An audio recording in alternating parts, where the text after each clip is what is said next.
Some stories are too heavy for the daylight. Behind closed doors, a life defined by unimaginable cruelty was unfolding, requiring the somber cover of night to truly be told. Tonight, the low-frequency cadence of the rain serves as our only witness as we explore the excruciating forensic details of the Adrian Jones mystery and dive deep into the clinical facts of his existence to understand how a child could simply vanish. We are descending into the black files to uncover how a child was lost to a fractured system. Let the hypnotic storm guide your focus deeper. There is a house in Kansas. From the outside, it looks like every other house on its street. There is a roof overhead, walls enclosing it on all sides, and a front door that opens and closes like any other door in any ordinary neighborhood in this country. There is nothing about its appearance that would make you slow your car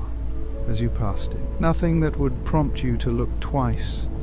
Nothing that would cause you to pull out your phone and dial a number out of concern. It sits where it has always sat, unremarkable and quiet, absorbing morning light and evening shadow in the same way as every other structure around it, blending into the background of a community that does not know what is happening inside. That is the first thing you need to understand about this story. The worst suffering that human beings inflict on one another does not always happen in places that look the part. It does not always unfold in locations that announce their danger in advance, in spaces that feel obviously wrong or threatening from the outside. Sometimes it happens behind freshly painted walls. Sometimes it happens in houses with well-kept lawns and mailboxes and neighbors who wave from their driveways and have no reason to suspect anything out of the ordinary. Sometimes the most normal-looking house on the block is the most dangerous place a specific child can be, and no one driving past it at any point on any given morning or evening would ever suspect a single thing about what is unfolding behind its walls. And sometimes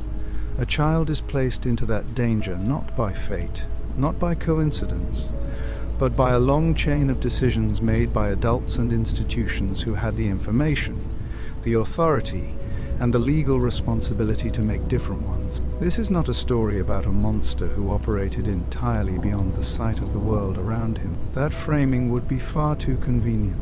It would allow too many people to place this story at a comfortable distance, to tell themselves that nothing like this could unfold in a world they occupy, in systems they trust, in a country that takes the protection of children seriously. The truth offers no such comfort. What happened to Adrian Jones happened while formal reports were being filed with the appropriate agencies. It happened while investigations were being opened, documented, and eventually closed. It happened after caseworkers drove to that house on multiple occasions, knocked on that door, asked their required questions, wrote up their findings, and then drove away. It happened because a child had been placed into an environment that was systematically destroying him, and every institutional layer specifically designed to catch exactly that situation looked at the evidence mounting in front of them and concluded again and again that the threshold for decisive action had not yet been reached. Sit with that for a moment. There is no threshold calculation that holds up under examination when a 7-year-old child is dead. There is no procedural reasoning that survives the weight of that outcome.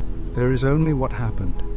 And what happened to Adrian Jones represents one of the most thoroughly documented child welfare failures in recent American history. Adrian Jones was 7 years old when he died. Before this story moves another step forward, hold that number, 7. The age at which most children are learning to read full sentences, losing their first teeth, testing the limits of how late they can stay awake on a school night. 7 is not an age at which any child should have known the things Adrian came to know inside that house. It is not an age at which any child should have endured what he endured at the hands of the adults who were responsible for his daily survival. And it is not an age at which any child should have been so completely beyond the reach of every person and every institution that existed to protect him. This story belongs to him, not to the people who took his life, not to the agencies whose paperwork bears his name, not to the media coverage that compressed his entire existence into a sequence of disturbing details consumed and discarded. This story belongs to Adrian Jones, and every word of it will be told here with the full weight and seriousness of what that means. It will not be easy to hear. It is not meant to be easy to hear, but it is necessary. The conditions that made this possible did not disappear when the case was closed and the sentences were handed down. Those conditions exist in other homes, across other states, inside other files sitting on other desks right now. The only responsible answer to that reality is to understand this case completely, to examine every part of it without turning away, and to carry forward whatever it teaches about the distance between the protective systems we trust and the reality of what those systems sometimes allow to happen. If you are here for the first time, this is exactly what this channel is built around. Bedtime Black File Stories brings you real cases, told with complete honesty, grounded in documented fact, and always in pursuit of the lesson that lives inside the tragedy. If that matters to you, subscribe right now and keep watching, because what this story has to say demands your full and undivided attention from this point forward. Stay right here, because the story of Adrian Jones does not begin inside that Kansas house. It begins much earlier, at the precise moment he was born into a world that was already, in ways no newborn could perceive or prepare for, fractured beneath its surface. And to understand how a child arrives at the worst possible destination, you have to trace the full length of that road from the very beginning. Adrian Jones was born in 2008. There are photographs from that early period, the kind that exist in most family collections without requiring special occasion or ceremony, ordinary moments captured on ordinary days. In those photographs, Adrian appears as a quiet child, soft-faced, still in the particular way that certain children are still, as though they are absorbing the world around them, rather than pushing back against it. There is nothing in those images that telegraphs what is coming. No visible shadow, no visible wound.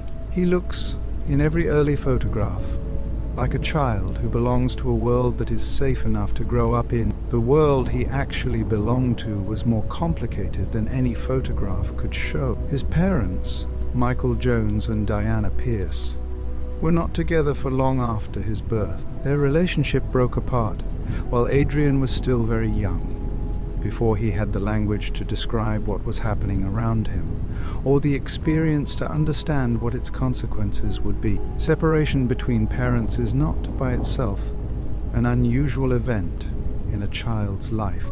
Millions of children grow up across divided households and build full, stable lives. The separation between Michael Jones and Diana Pierce is not the cause of what eventually happened to Adrian, but it is the starting point. It is the moment from which every subsequent arrangement, every legal decision, and every shift in his daily circumstances flows outward. When two parents separate, the question that the legal system is required to answer is deceptively simple on its surface. Where does the child go, and under whose care does he primarily live? In practice, that question carries enormous weight.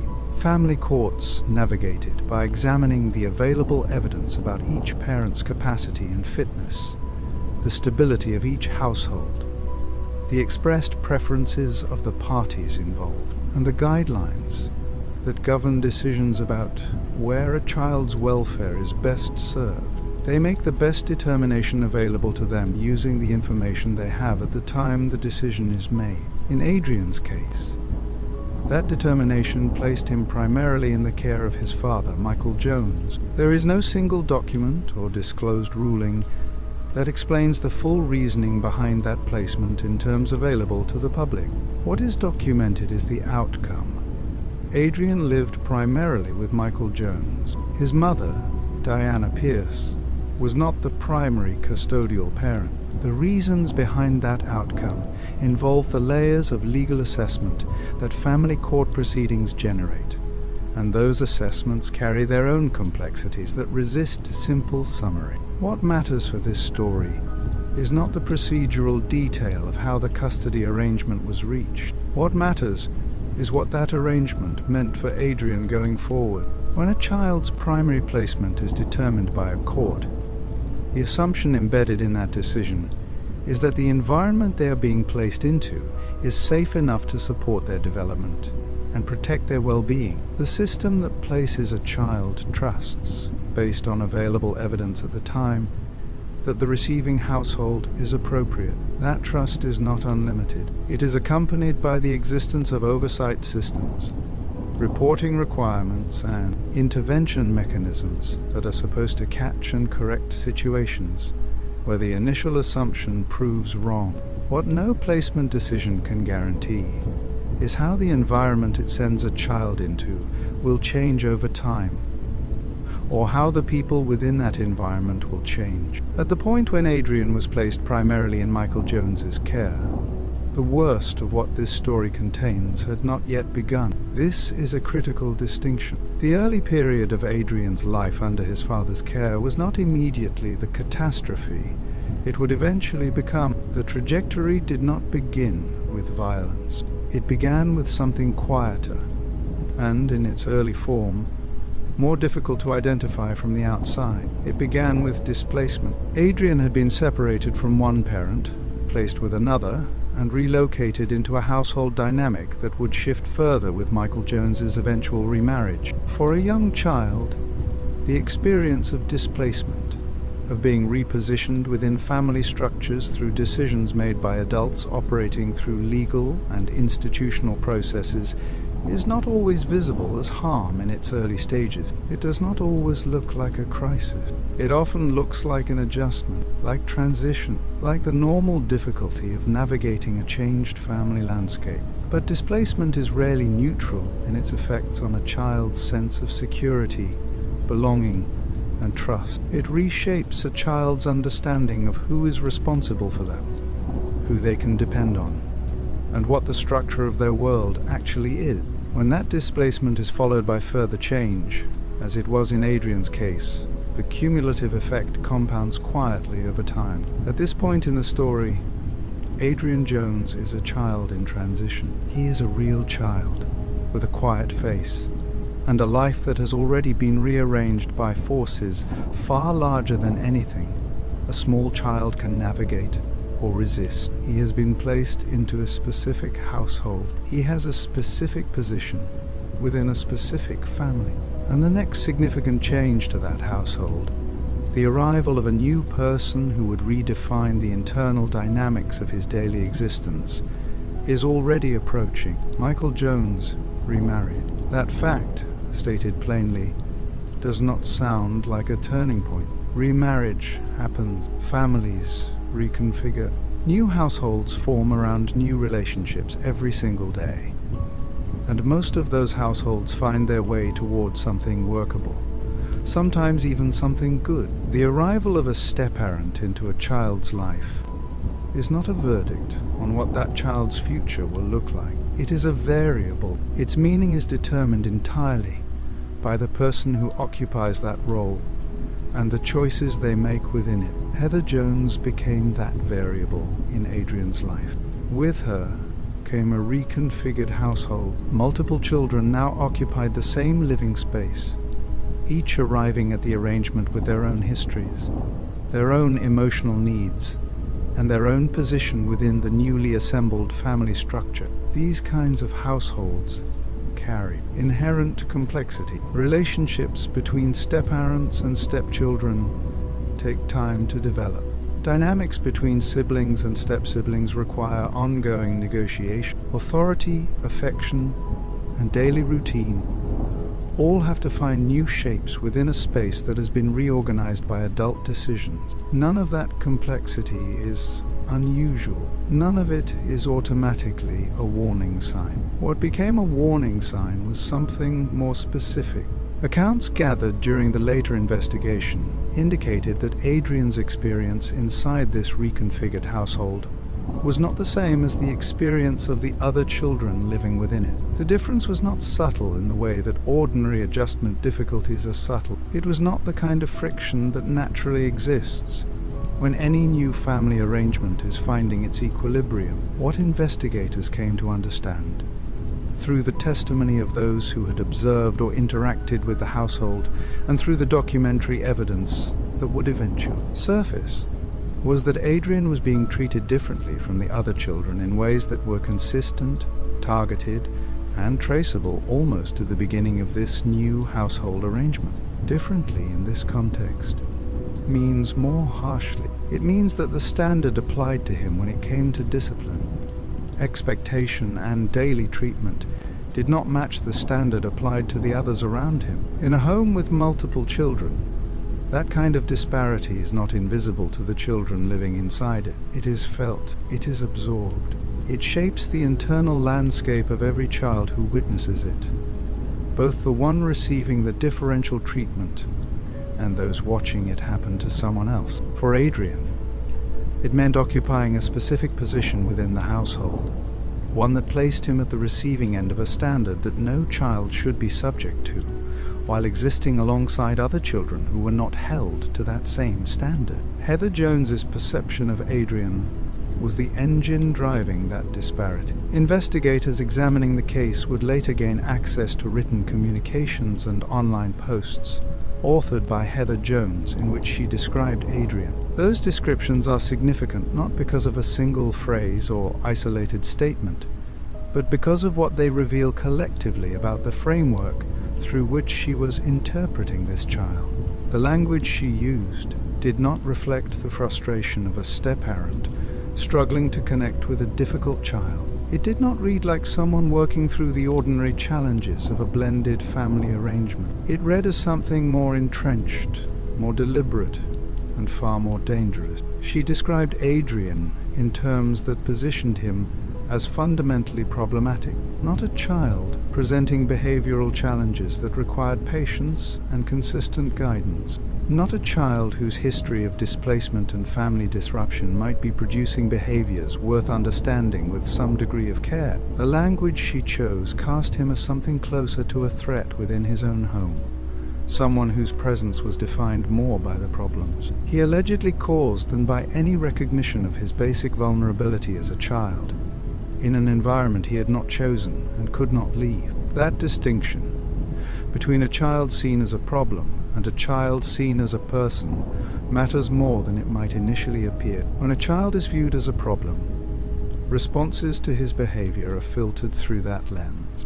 Actions that a neutral observer would recognize as a child's normal developmental expression or as an understandable reaction to a stressful environment are instead read as confirmation of the original characterization. The threshold for what constitutes unacceptable behavior lowered. The justification for increasingly harsh responses rises. And because the characterization exists inside the household rather than outside it, there is no corrective pressure from anyone in a position to challenge it. No voice saying that the way this child is being seen is not consistent with who he actually is. What Heather Jones was building through that language, even at this relatively early stage, was a permission structure, a way of thinking about Adrian that would eventually make possible things that should never have been possible inside any home. The written communications and online posts in which that thinking was expressed would later be reviewed as evidence,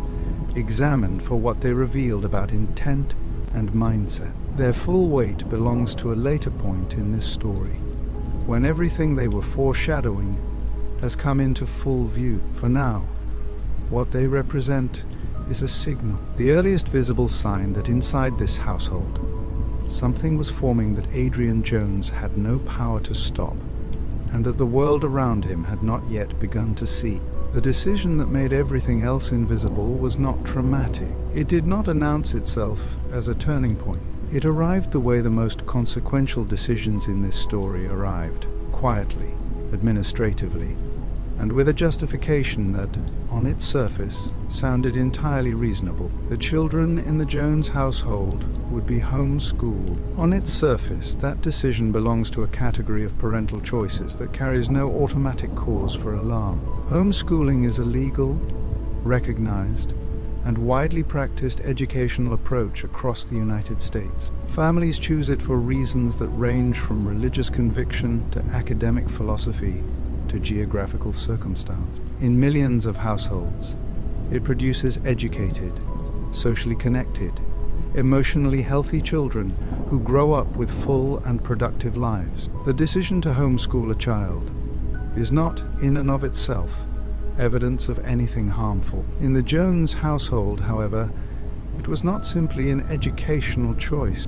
It was the removal of the last remaining structure through which the outside world had a consistent, legally obligated, and routine window into Adrian's daily existence. Consider what a school represents in the life of a child who is being harmed at home. It is not primarily a place of academic instruction, though it is that too. It is a daily transfer of that child into the physical presence of adults who are trained to notice when something is wrong. Teachers observe children for hours every day. They see the way a child carries themselves when they walk into a classroom in the morning. They notice when a child who was previously engaged becomes withdrawn. They register unexplained bruising, changes in weight, shifts in behavior, the particular quality of silence that a suffering child produces. School counselors are positioned specifically to respond when those observations raise concern. And critically,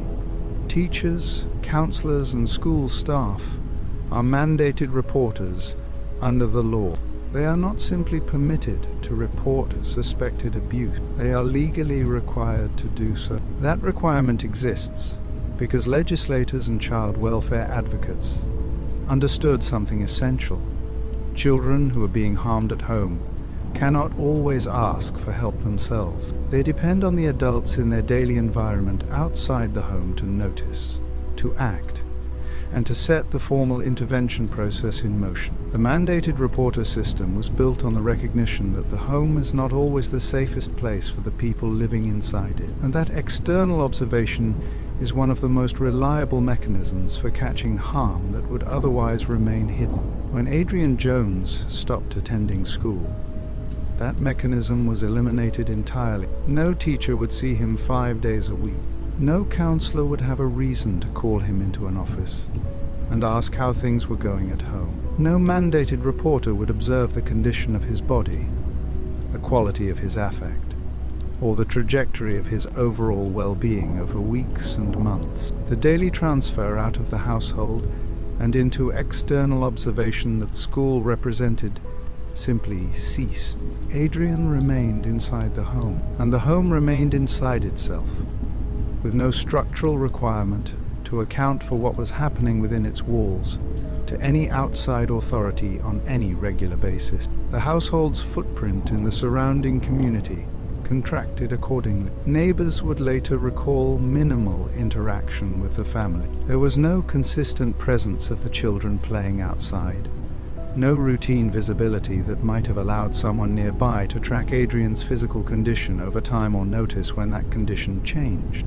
The family existed in the neighborhood without meaningfully participating in it, not in a way that attracted dramatic attention or raised immediate red flags, but in the quieter way of households that simply do not leave many traces in the lives of the people around them. They were present without being known, visible in the broadest sense without being observed in any meaningful one. For the adults inside that household, this arrangement had a very specific consequence. It meant that the decisions being made about Adrian, the way he was treated, the conditions he was subjected to, the standards applied to him and not to the other children, were accountable to no one outside the four walls containing them. There was no external check on what was happening. No recurring moment when Adrian's existence was placed in front of someone whose job it was to assess whether he was safe. No institutional rhythm that would force the household to remain legible to the world beyond its front door.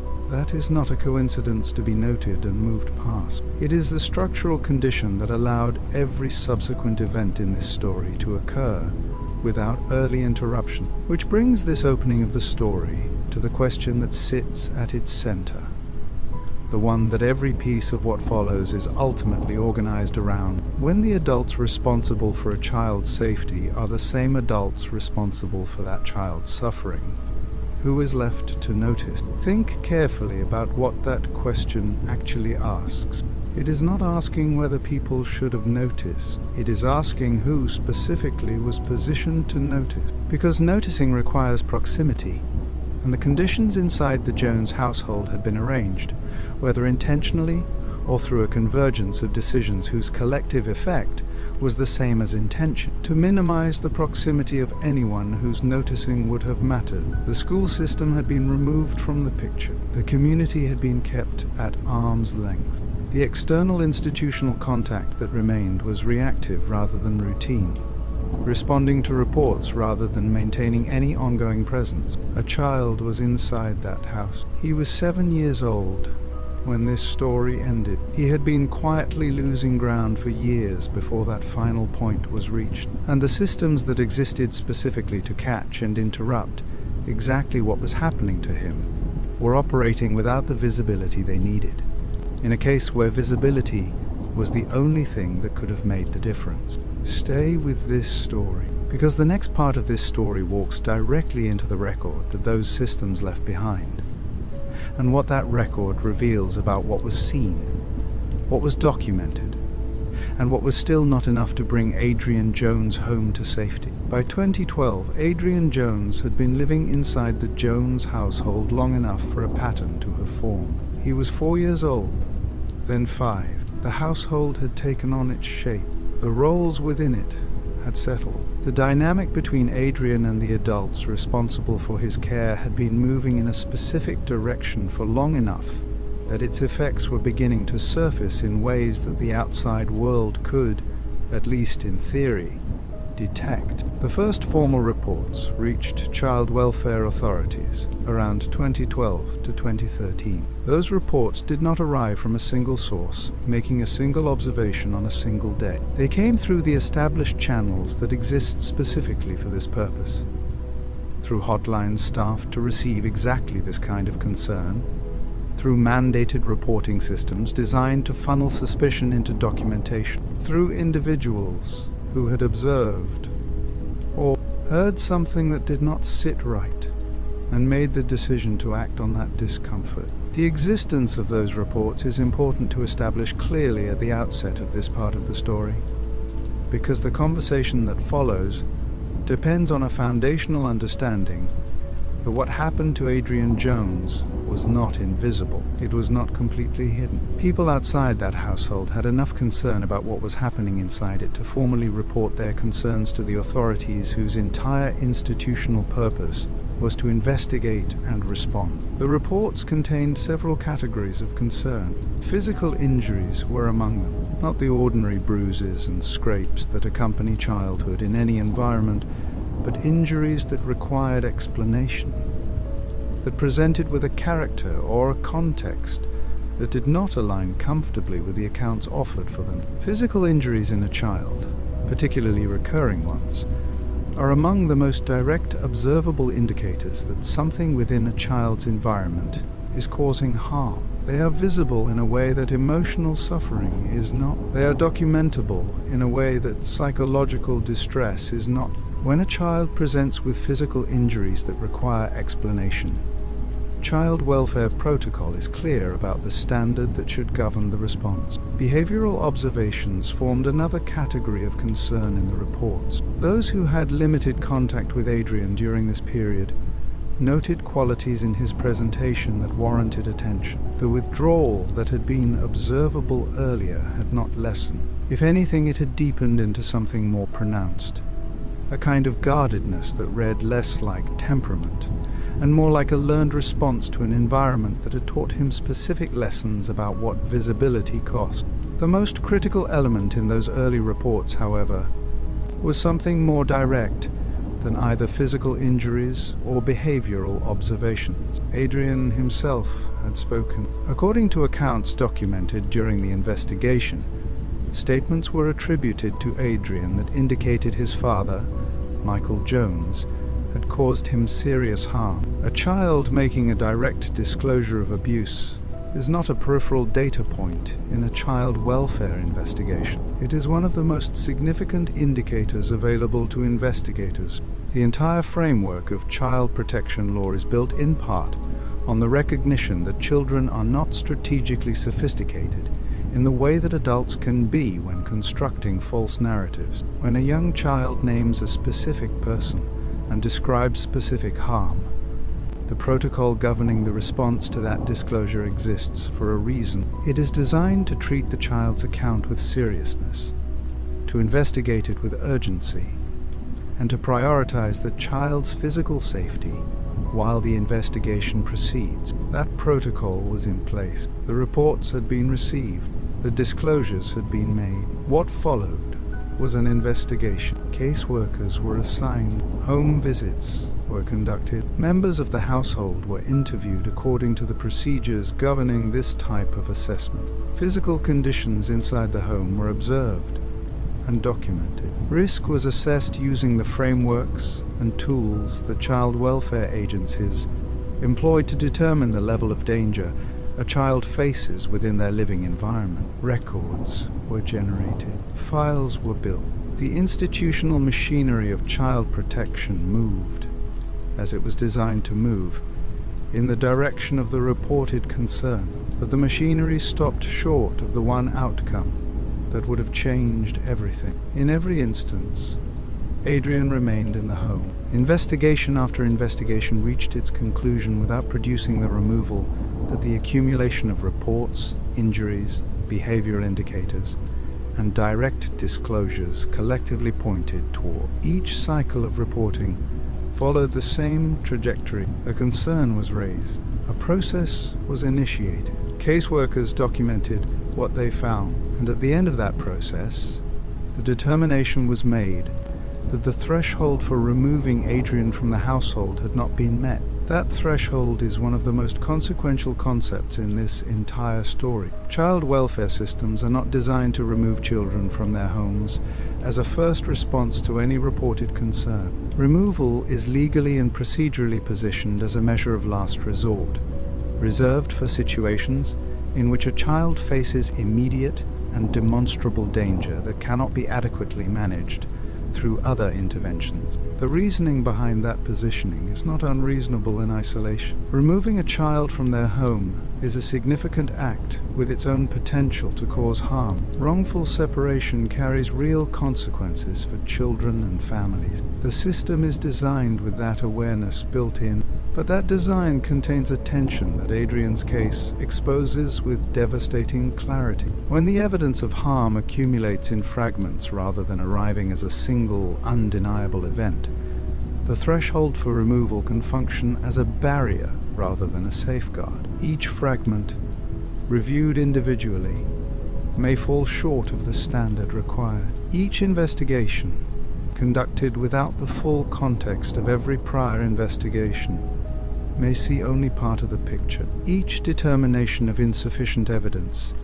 may be technically defensible in isolation, while being collectively catastrophic in its cumulative effect. Adrian was still in the home. The reports were real. The disclosures were documented. The injuries required explanation. The behavioral indicators were noted.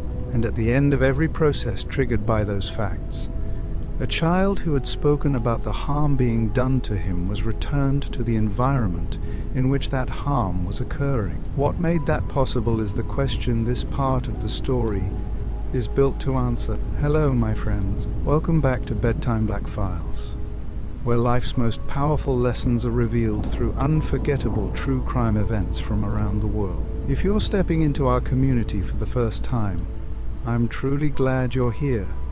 Thank you for joining us. Before we get into it, tell us where you're watching from in the comments. Consider hitting the subscribe button. Don't forget to like and share this video with someone who needs it. Your support helps our family grow, connect, and keep these powerful stories alive. Understanding why a system fails requires something more precise than frustration. Frustration is a reasonable response to what the record showed, but frustration alone does not explain the mechanism. And without understanding the mechanism, there is no possibility of repairing it. So this part of the story is not about moral failure in the abstract. It is about the specific structural conditions that allowed child welfare professionals, operating within a system that existed for no other purpose than to protect children like Adrian Jones, to visit that house, document what they found, and conclude every single time that decisive action was not yet warranted. There are 3 of those conditions. Each one, examined alone, might look like a manageable flaw in an otherwise functional process. Together, they created a system that was permanently, catastrophically, one step behind. The first is the controlled presentation of the home. Abusive households are not passive environments. They do not simply exist and wait to be discovered. In cases where caregivers are aware that oversight is possible, where they have reason to expect that a welfare worker may arrive and observe what is happening within their walls, the household is often prepared before that arrival occurs. This is not a rare or unusual finding in the child welfare literature. It is one of the most consistently documented patterns in abuse cases that involve multiple investigations over an extended period. The preparation is rarely dramatic. It does not require elaborate staging. What it requires is advance awareness. And advance awareness is something the structure of scheduled or notified home visits can inadvertently provide. In the Jones household, caseworkers arriving to conduct welfare checks would have encountered a space that, at the moment of their visit, may not have reflected the conditions that existed before they arrived or would exist after they left. The specific state of the home during any individual visit, the presence or absence of signs of restriction, the apparent condition of the children, the arrangement of the space, all of these observations were being made in a controlled window, not necessarily a window that had been carefully orchestrated down to its finest detail, but a window that was, at minimum, not uncontrolled. And in child welfare investigation, the difference between a controlled and an uncontrolled observation is often the difference between what gets documented and what gets missed. This matters in a specific way when the child in question has no access to neutral spaces, which is the second condition. When a child attends school, investigators have access to something that a home visit cannot replicate: the uncontrolled version of that child, the version who has not been coached on what to say and what to leave out, the version who exists in an environment outside the reach of the people responsible for their harm. The school interview conducted without the caregiver present, by a professional trained to observe a child's responses for signs of distress or inconsistency, provides a category of information that no number of home visits can substitute for. The child's face during those questions, the way they pause before certain answers and rush through others, the subjects they avoid without being told to avoid them. These are the observations that can break through a controlled presentation because they occur entirely outside the space being controlled. Adrian had no school. He had no recurring external environment of any kind. Every interaction he had with investigators occurred within or in the immediate proximity of the household that was causing him harm, in the physical presence or close awareness of the adults who controlled every element of his daily existence. The information available to caseworkers was therefore always filtered through that proximity. There was no uncontrolled version of Adrian accessible to the system. The only Adrian investigators ever saw was the one who existed within reach of those who had already taught him, through means that were not subtle, what the cost of certain words could be. That teaching is the foundation of the third condition. When adults in a household present investigators with a coherent, coordinated account of a child's circumstances, and that account conflicts directly with what the child has said or with what the physical evidence suggests. Investigators face what the child welfare literature describes as a narrative conflict. The system is designed to take that conflict seriously, to investigate it, rather than resolve it in favor of the more articulate party. But the practical reality of how that conflict is processed in high-volume, under-resourced child welfare systems creates a specific and well-documented vulnerability. A child's disclosure, even a direct and specific one, is subject to corroboration requirements. This is not in isolation unreasonable. Verification serves a legitimate function in any investigative process, but in environments where abuse is sustained and systematic, where the child's access to neutral adults is minimal, and where the adults providing the conflicting account have had substantial time to align their narratives, corroboration is structurally difficult to obtain. The adults speak first and longest. They provide context that frames what the child has said. They offer alternative explanations for injuries, behavioral changes, and the child's apparent emotional state. Each alternative explanation, even when individually implausible, introduces a degree of ambiguity into the investigative record, and ambiguity in a system calibrated to require clear and demonstrable evidence before taking the most serious available action functions as a brake. That is what these three conditions created in combination. Not a single catastrophic oversight, not one investigator making one critical error of judgment, but a system that was structurally arranged to produce ambiguity at every point where clarity was most necessary. A home that could be presented differently during a visit than it was before and after one. A child who existed only in spaces controlled by his abusers. Adults who provided conflicting accounts that were difficult to decisively refute. Each of these factors, individually, could theoretically be navigated. A skilled investigator working a single case with adequate time and resources might find a way through one of them. Two of them together make the task substantially harder. All three operating simultaneously across multiple investigations over multiple years produced a case that was perpetually, technically,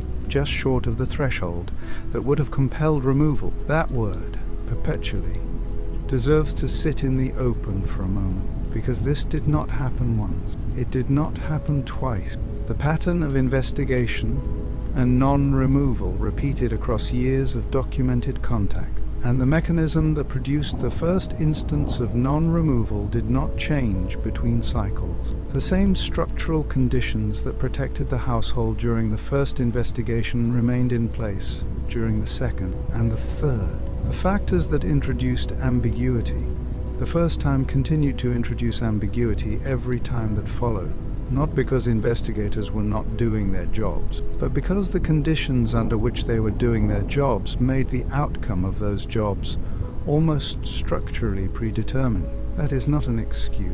It is a diagnosis, and a diagnosis is only useful if someone is willing to examine it clearly, without looking away, and ask what the correct response to it actually required. The three structural conditions documented in the previous part operated entirely within a single jurisdiction, within the physical and institutional boundaries of one state, one agency, one case file. And even within those boundaries, they were enough to stall decisive action through multiple cycles of investigation and closure. What happens then when those conditions are compounded by a factor that reaches beyond any single jurisdiction? What happens when the household at the center of multiple reports does not stay in one place?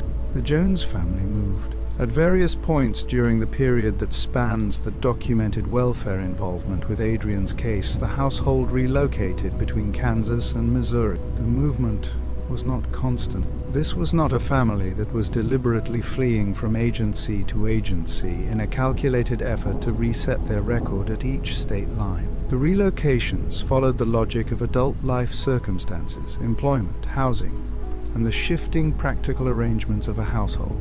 But the effect of those relocations on the institutional record surrounding Adrian was anything but incidental. To understand why, you need to understand how child welfare information is supposed to travel when a family crosses a state line. The assumption embedded in the national child welfare architecture is that case history moves with the child. When a family with an open or recently closed welfare case relocates to a different state, the receiving state's agency is supposed to be notified. Records are supposed to be requested and reviewed. The history of prior reports, investigations, findings, and closures is supposed to inform how the new agency understands the household it is now responsible for assessing. The word that appears most frequently in the policy language governing this process is seamlessly. The transfer is supposed to happen seamlessly. In practice, seamlessly is a word that describes an ideal rather than a consistent reality. Interstate information sharing in child welfare has been one of the most persistently documented weaknesses in the American child protection system for decades. The mechanisms for transferring case history between states vary by state, by agency, and by the administrative conditions present at the time a transfer is requested. Cases that are technically open transfer differently than cases that have been closed. The urgency with which receiving agencies request prior records varies based on workload, staffing, and the initial presentation of the household at the point of first contact. In some instances, records arrive promptly and are integrated fully into the new agency's assessment. In others, they arrive late, arrive incomplete, or do not arrive in a form that effectively communicates the weight of what they contain. What arrives late or incomplete is not neutral. It is actively distorting, because what the prior record of the Jones household contained was not a collection of isolated, unrelated incidents. It was a pattern. The individual reports, taken one by one, each carried their own weight. Physical injuries that required explanation, behavioral observations that warranted attention, a child who had made direct disclosures naming the person responsible for his harm. Each of these, reviewed in full context alongside every other report in the file, told a story that was coherent, escalating, and increasingly urgent. The pattern across the full record was the argument. The individual reports were its evidence. When a new agency received only part of that record, or received it without the continuity that made the pattern legible, they were not looking at the same case. They were looking at a fragment of it, and a fragment, by definition, does not contain the full shape of what it came from.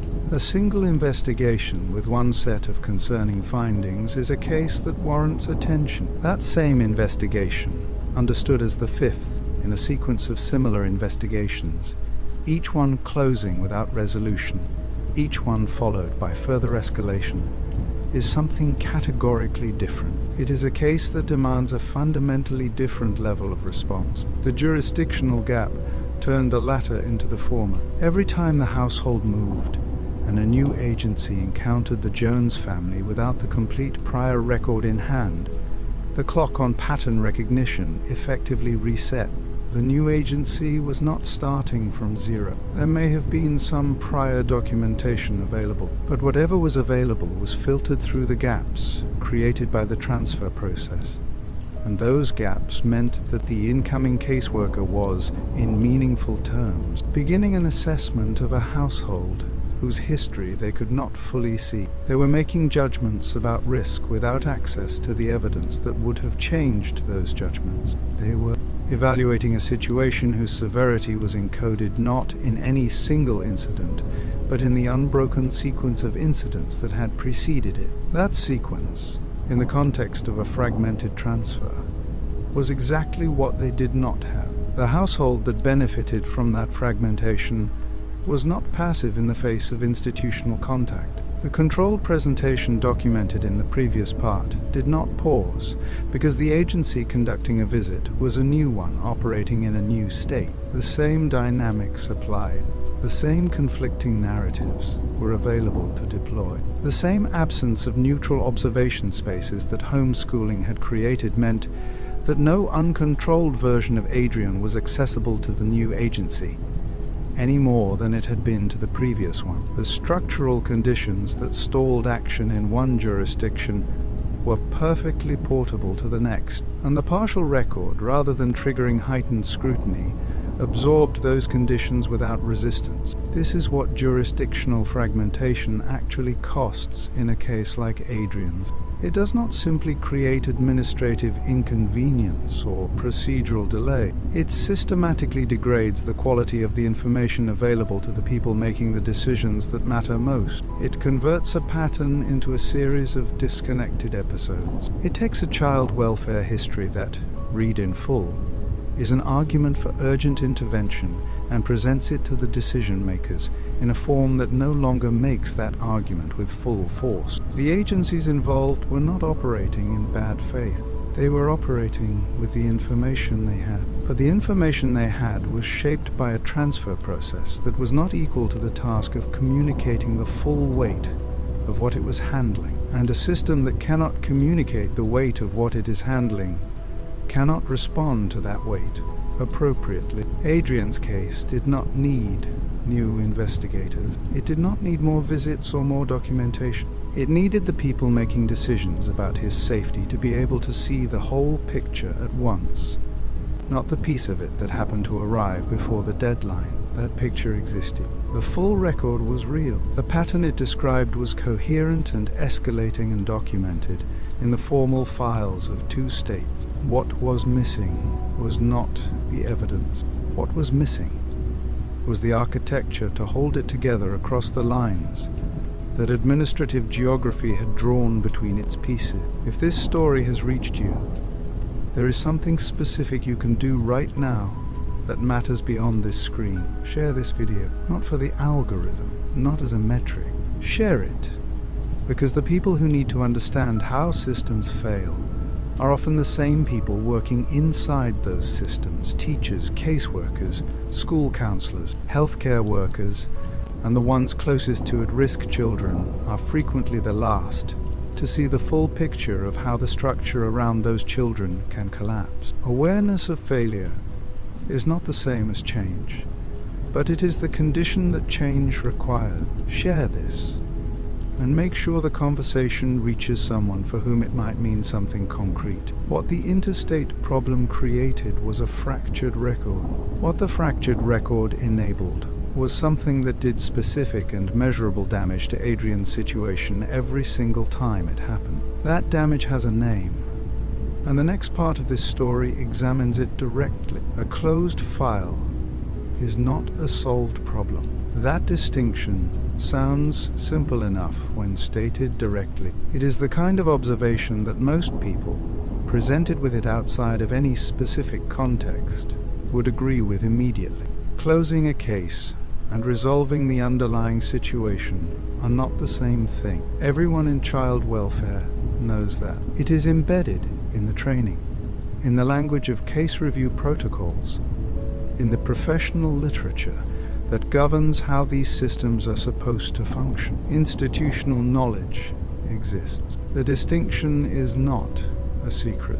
And yet, in the documented history of Adrian Jones's contact with child welfare authorities, the closed file and the resolved problem were treated, repeatedly, as though they were interchangeable, as though the act of administrative closure was itself a form of protective action, as though the paperwork completing a cycle represented something that had actually changed for the child whose name appeared at the top of it. That confusion between the record of an assessment and the reality of a child's daily existence is the most institutionally damaging pattern in this entire case, not because it reflects the intentions of any individual caseworker, but because it reflects a structural habit, the habit of measuring safety by documentation rather than by condition, that no single professional within the system had the power to correct on their own. Every time a case involving Adrian was closed without his removal from the household,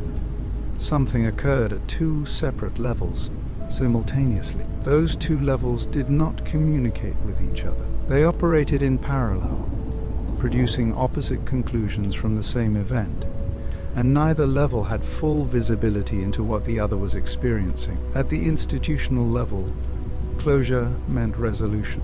The file had moved through its required stages. An investigation had been initiated, conducted, and assessed. Risk had been evaluated using the available evidence and the established frameworks. A determination had been made. The case was closed because the process said it was complete, and the process saying it was complete meant, within the logic of the system, that the situation had been managed. The agency had fulfilled its function. The threshold for continued active involvement had not been met. Resources could be redirected toward other open cases. The file for Adrian Jones moved to wherever closed files go, and the system's attention moved with it. Inside the home, none of that happened.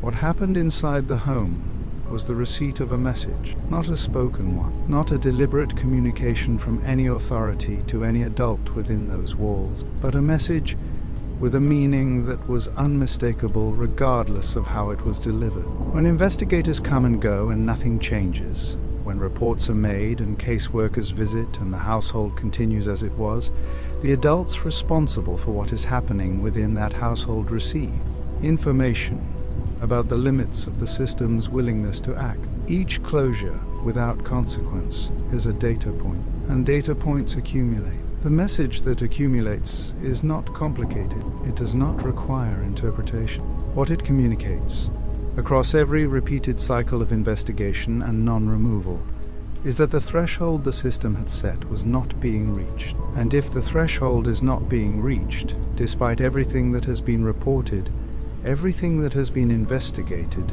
and everything that has been documented, then the effective space within which the adults in that household could operate without consequence was wider than it had previously appeared. Not because anyone told them so, because the repeated outcome of every formal process told them so more clearly than any statement could have. That widening is not an abstraction. It has a direct and specific effect on what happens to a child inside the household where it occurs. When the adults responsible for a child's treatment receive repeated confirmation that their conduct, whatever form it has taken, has not crossed the line that the system is willing to act on decisively, the internal restraints that consequence creates begin to loosen, not all at once, not in a single moment of deliberate decision, but gradually, across the period in which closure follows investigation follows closure. The sense that an external limit exists and might be reached becomes less immediate, less present, less operative as a check on behavior. The boundary that outside accountability imposes on conduct inside the home becomes theoretical rather than practical, something that exists on paper rather than in lived experience. That loosening is precisely what a child in Adrian's position could not afford, because while the system was measuring its involvement by the standard of what the documentation showed, Adrian's circumstances were being shaped by the standard of what the documentation had failed to interrupt.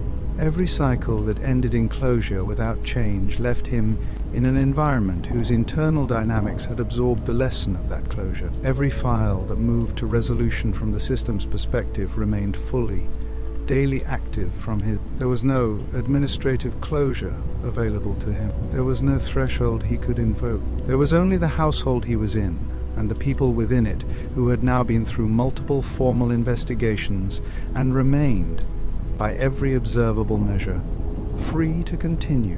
The reactive documentation that accumulated across these cycles performed a specific substitution. It replaced protective action with recorded observation. It allowed the system to demonstrate awareness of the reports, the visits, the findings, the ongoing concern, without that awareness ever translating into the change that Adrian's situation actually required. The record grew, the file thickened.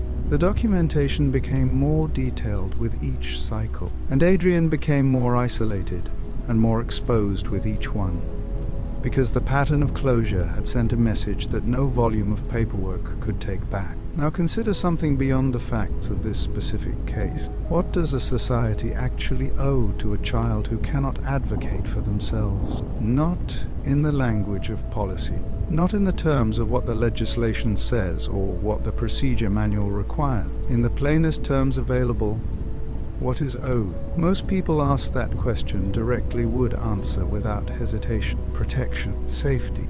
The certainty that if harm is being done to a child who cannot stop it and cannot escape it, something with the power to intervene will intervene. That answer is not complicated. It is nearly universal. And then look at what that answer required in Adrian's case. It required someone to recognize that a file being closed is not a child being safe, that documentation is not protection, that a threshold which is never reached, despite years of reported and investigated concern, is not functioning as a safeguard. It is functioning as a wall. What society gave Adrian Jones, across years of formal contact with systems that existed for no other purpose than his protection, was paperwork. What it owed him was something the paperwork was always meant to be in service of, and never became. The question of how that gap gets closed is not rhetorical. It is the only question in this story that points toward anything useful, and the story ahead examines it from every direction that the record makes available. While the agencies were filing and closing their records, the household continued. That sentence needs to be held in its full weight before this part of the story moves another step forward. Because the institutional story documented previously, the reports, the visits, the interstate transfers, the repeated closures, did not exist in a vacuum. It ran parallel to something else entirely. While caseworkers were writing their findings and supervisors were reviewing thresholds and files were being transferred between jurisdictions, the internal life of the Jones household was moving in its own direction, at its own pace, without reference to any of the formal processes occurring around it. The system's timeline and the household's timeline were not the same timeline. They overlapped without intersecting. And what was developing inside that house during the years the system spent assessing and closing and reassessing was not pausing to accommodate the pace of institutional review. The shift that investigators later identified as the clearest turning point in the household's internal dynamic was not a single event. It was a transition, one that occurred gradually, across a period of time long enough that any individual moment within it might have seemed like a continuation of what had come before, rather than the beginning of something categorically different. Transitions of this kind rarely announce themselves. They are only fully visible in retrospect, when the full arc of what they produced can be traced backward to its origin. What the transition produced at its conclusion was a system, not discipline, a system. The difference between those two things is not semantic. Discipline, even in its harshest forms, retains a connection to behavior. It responds to specific actions. It operates within some recognizable logic of cause and effect, however distorted that logic may be in practice. A child does something. An adult responds. The response, however disproportionate, is at least nominally tethered to the act that preceded it. The tether is what separates discipline, in the broadest possible sense of the word, from what eventually replaced it in the Jones household. What replaced it had no tether. Investigators examining the case through the documentary record that accumulated across the period of welfare involvement, and through the written communication that Heather Jones had produced, and that were later recovered as evidence, found a consistent and coherent picture of how Adrian was perceived within the household. That perception did not describe a child who sometimes behaved in ways that required correction. It described a child who was, in his fundamental nature, a source of disruption, not a child with behavioral challenges that a caregiver was struggling to address. A child whose existence within the household was framed as inherently adversarial. The language Heather Jones used in those written communications was not the language of exhausted frustration. It was not the kind of venting that people in genuinely difficult caregiving situations sometimes produce in private and later recognize as excessive. It was categorical. It positioned Adrian not as a child responding to the circumstances of his life, but as a child defined by defiance, as though resistance were his primary characteristic, rather than a response to an environment that had given him very little reason for anything else.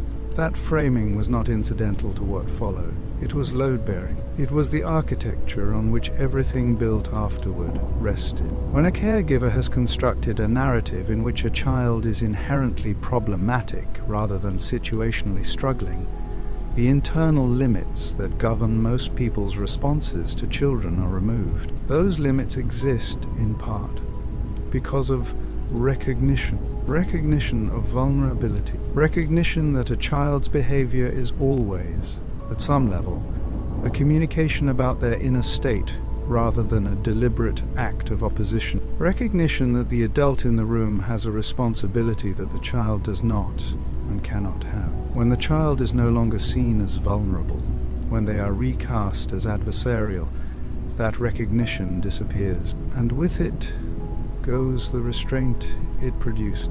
What replaces restraint in environments where this reframing has taken hold is the logic of escalation. If a child is defined as inherently resistant, then any response to their behavior that does not produce immediate and visible compliance confirms the narrative. The child's failure to respond as expected is not evidence that the response was inadequate or harmful. It is evidence, within the distorted internal logic of the household, that the child is exactly what the narrative said they were, which justifies a more severe response, which produces further behavioral deterioration in the child, which confirms the narrative again.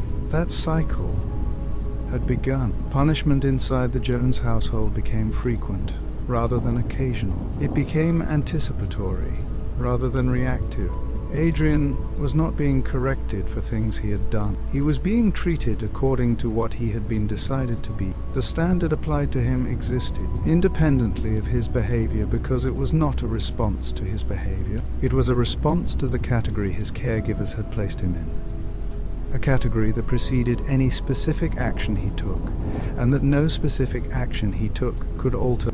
He could not behave his way out of it, because the framework had been constructed to be self-confirming regardless of what he did. That is the structure that investigators found when they traced the arc of the household's internal development. Not a home where discipline had simply gone too far in a moment of crisis. A home where the conceptual architecture required to justify sustained and escalating harm had been built deliberately, piece by piece, and then used as the operating framework for every decision made about one specific child within those walls. The architecture was in place. The system it supported was fully operational, and Adrian Jones was 7 years old. Control inside an abusive environment does not operate on a single axis. It is not simply physical. It is not simply psychological.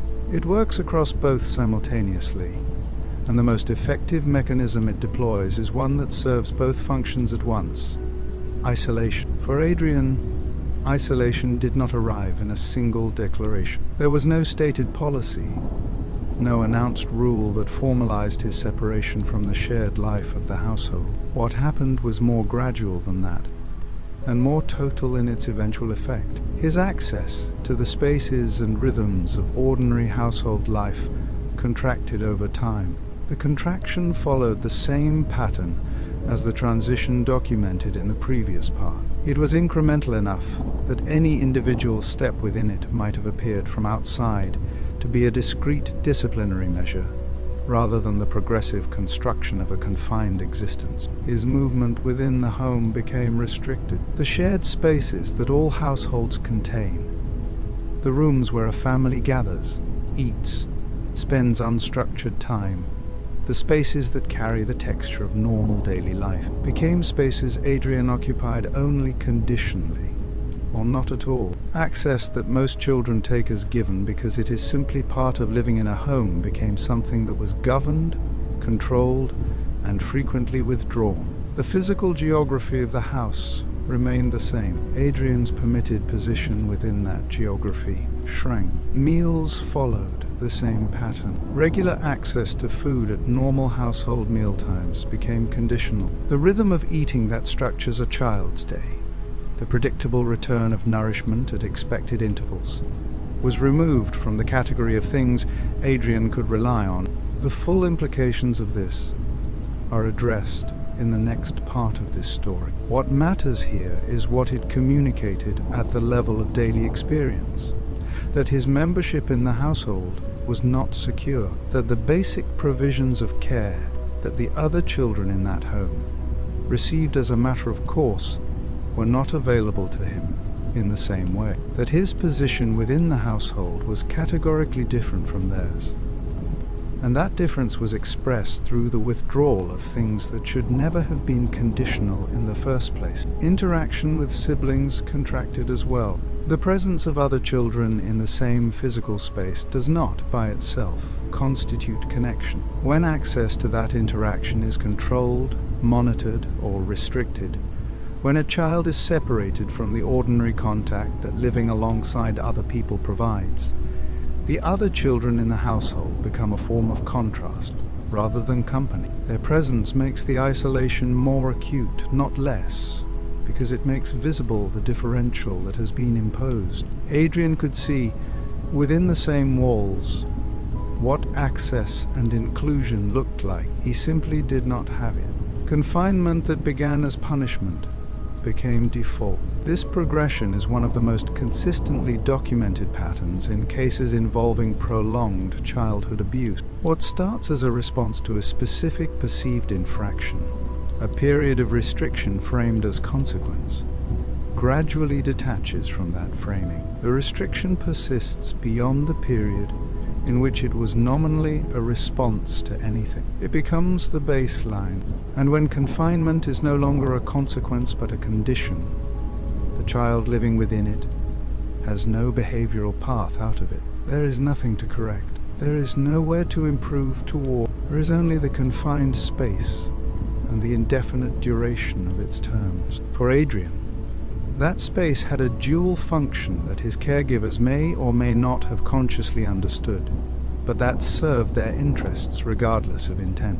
The first function was practical. A child who is physically restricted within the home is a child who is not visible to the outside world, not to neighbors, not to any passing adult whose proximity might generate concern or observation. The isolation architecture that had been built structurally through homeschooling, through minimal community engagement, was reinforced at the individual level through confinement. Every layer of separation between Adrian and any external witness was a layer of protection for what was happening to him. Isolation is, in abuse environments, as much a security measure as it is a punishment. Often it is both simultaneously. The second function operated at the psychological level, and its effects on a developing child are both well documented and devastating. Human beings are not designed for isolation. Children, whose development depends on connection,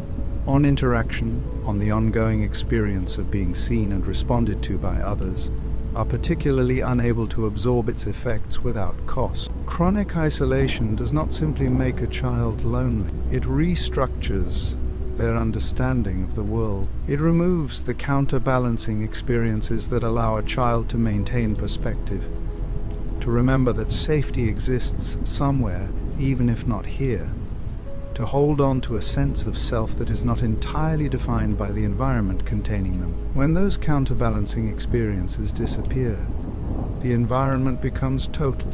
It becomes the only reality the child has consistent access to. And when that environment is one of fear, unpredictability, and harm, those qualities become the child's working model for how the world operates. That model, once established under conditions of chronic fear and deprivation, does not stay neatly contained within the household. It shapes every cognitive and emotional response the child produces. It governs how they interpret social signals, how they anticipate the behavior of adults, how they experience anything that approaches without warning. A child living under those conditions is not simply suffering in the present moment. They are being altered at the level of their developing nervous system by the sustained experience of an environment that has taught them that safety is either temporary or entirely unavailable. Adrian's world had been narrowing for long enough that its narrowness had become his normal. That is not a statement about his resilience or its absence. It is a statement about what sustained confinement and isolation do to any child subjected to them long enough. The world shrinks to the size of the space permitted, and in Adrian's case, that space was becoming very small indeed. There is a category of abuse that leaves no bruise and produces no visible wound on the surface of a child's body in the way that a strike does. It does not announce itself to a casual observer. It does not produce the kind of immediate, visible evidence that tends to generate the most urgent responses from the systems designed to detect harm. And yet its effects on the human body are among the most medically severe and physiologically damaging that sustained abuse can produce. Control over food is that category. In the Jones household, access to nutrition became a mechanism of control. It followed the same trajectory as every other element of Adrian's daily existence that had been documented in the previous parts of this story. It began conditionally. Food was withheld as punishment, available as reward, governed by the same distorted logic that governed every other aspect of how Adrian was treated within those walls. At this stage, the harm was already significant. Conditional access to nourishment in a developing child is not a minor deprivation. A child's body is not an adult's body. Caloric needs during childhood are not simply maintenance requirements. They are the fuel for physical and neurological development, for the construction of the physiological architecture that will define the child's health across their entire lifespan. Any sustained interference with that fuel supply carries consequences that extend far beyond the immediate experience of hunger. But the conditionality did not hold at that level. It progressed. Access moved from conditional to restricted. The amounts available to Adrian fell below what his body required to function within normal parameters, below what would support his weight, below what would sustain his energy levels across the duration of a day, and below what a growing child's developing systems need to maintain the basic regulatory functions that most people never think about, because those functions, under ordinary nutritional circumstances, simply work. What happens to a child's body when caloric intake drops below survival thresholds over a sustained period is not abstract. It is a documented physiological process with a predictable progression. The body's first response to sustained caloric deficit is depletion of glycogen stores, the readily available energy reserves that fuel moment-to-moment function. When those are exhausted, the body shifts to burning fat reserves. When fat reserves become insufficient, the body begins breaking down muscle tissue for fuel. Throughout this progression, the outward signs accumulate. Weight loss that moves from noticeable to alarming. A physical diminishment that changes the appearance of a child's face and limbs in ways that are visible to anyone paying attention. Weakness sets in. Coordination deteriorates. The body's ability to regulate its own temperature becomes compromised, producing sensitivity to cold that a normally nourished child would not experience. Cognitive function declines as the brain, which requires a disproportionately large share of the body's available energy, begins operating below the threshold needed to support full neurological capacity. For Adrian, this was not a theoretical progression. It was his physical reality, unfolding across the period documented in this part. While the household around him functioned as though nothing was wrong, and the world beyond its walls continued its ordinary operations without any awareness of what was occurring within them, the body that investigators would eventually document had been subjected to this process for long enough that its effects were irreversible through any ordinary intervention. Long enough that the deterioration had moved beyond a stage at which care and nourishment could have quietly restored what had been taken, long enough that what was happening to Adrian was no longer something that could be corrected without urgent and sustained medical attention that he had no access to and no means of obtaining. The outside world did not know. That sentence sits at the center of everything this part of the story is trying to communicate. The physiological destruction being visited on Adrian Jones's body did not register on any external monitor. It did not trigger any alert. The same isolation that had removed his access to mandated reporters and neutral observers had also removed the visibility of what was happening to him physically. His body was the most direct and irrefutable evidence of the harm being done, and his body was, with very few exceptions and no sustained observation by anyone positioned to act on what they saw, entirely hidden from the people whose intervention might have interrupted the process. The systemic failures documented in previous are not ancient history. The conditions that allowed them to occur exist in child welfare systems right now, in other states, with other children whose names are currently in open files. Awareness does not substitute for structural change, but it is the precondition for it. If this story has reached you, and it has moved you, leave a comment below telling us what systemic change you believe is most urgently needed to protect children like Adrian and like this video. Not because metrics matter more than the story, but because the further this conversation travels, the more people it reaches who might be positioned to do something with what it teaches. Leave a comment, like the video, keep this moving, because what comes next is the final mechanism, the one that locked everything in place and drove the escalation toward its conclusion. Every system generates feedback. That is as true of abusive households as it is of any other closed environment in which actions produce reactions that are then interpreted and responded to. The difference, in the context of what was happening to Adrian Jones, is what the feedback was being fed back into. By the period this part of the story addresses, Adrian's behavioral presentation had changed substantially from anything that could be described as a baseline. It could not have done otherwise.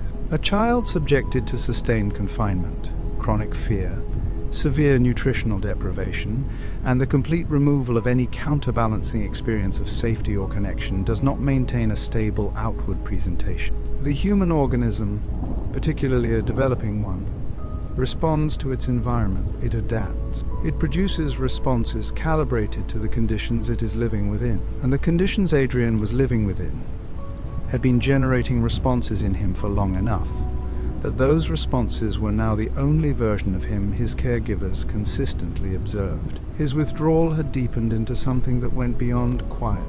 The stillness documented in the earliest photographs from his life, that quality of absorbing the world rather than pushing back against it, had been replaced by something that shared its surface appearance, but had an entirely different source. He was not still because he was contemplative. He was still in the way that a child becomes still, when stillness is the safest available option, when visibility and expressiveness have both been systematically discouraged in ways he understood without needing to be told. Inside the Jones household, that stillness was read as defiance. This is the feedback loop, not a metaphor. A documented psychological mechanism that operates in abusive environments with enough consistency that researchers and clinicians who study family violence have given it precise clinical description. A child's behavioral response to abuse is interpreted through the distorted perceptual framework of the abuser as confirmation of the original characterization of the child.